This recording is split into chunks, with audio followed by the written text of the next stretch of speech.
There's such a thing as a gay centaur. Today we're going to be looking at the mating manual and diving into the centaur entry at what the LGBTQ status is for the centaurs. And if you'd like to know more about the 12 pages worth of information about the centaur species, check out the bio and go ahead and grab a Ruby Gold sub or get an original character in the manual by grabbing a diamond. And for geographical context, you need to understand that most centaurs exist on the northern continent within the Chaos Plains and Elden Forest. And that centaurs almost exclusively exist within groves that you can find around the Chaos Plains and within the Elden Forest itself. And as we discussed in prior videos, and what we can see from the mangas themselves, such as my series The Devil's Deal, whereas in Chapter 6 we can see Marcy talking to Selma in regards to shamanic power, using it to heal animals, we get to see just a hint at how the church has been able to educate the folks of the Chaos Plains in regards to nature casters and fae. So historically, even though centaurs human component is very sentient and educated just like a normal person,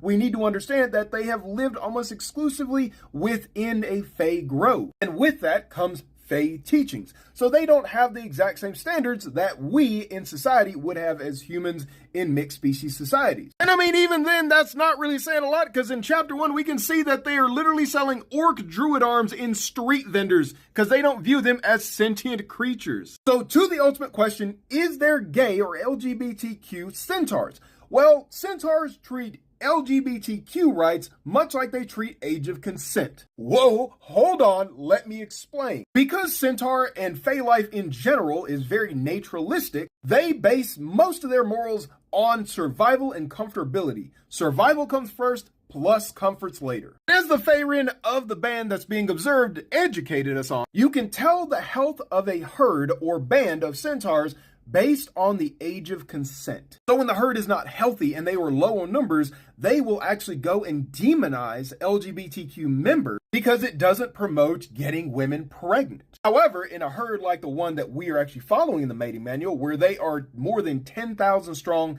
very secure in their place in the Fae Grove, they have not actually had persecution of LGBTQ rights in decades. In the fact, no centaur alive in the herd has really had discrimination as a policy level. And LGBTQ rights is just kind of status quo to the point that they don't even have representation identifiers for it because it is just such a natural part of the herd. If you want to be with a man, go ahead and be with a man. It's not like we need to repopulate anything. In fact, it's actively encouraged for centaurs to go out and experiment and try to find out who they are and what they like. However, whenever we get to the T in LGBTQ, centaurs and fae typically don't acknowledge transgender. And the fae